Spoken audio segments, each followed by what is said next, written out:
కాలుతుంది. అరే ఏంటి ఇది? చీప చేస్తున్నావా? అరే బాగుంది చీప. నీ కాలు వస్తుందా? మరి నీకు భయం లేదా? ముంగట బెడ్ అవుతానా? భయం లేదా? అసలు భయం లేదా? ఎవరికి?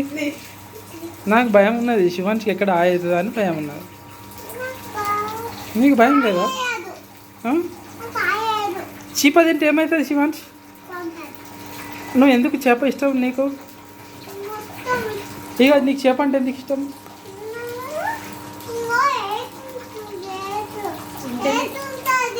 హెడ్ ఉంటుందా? ఇంటెలిజెంట్ అవుతుంది.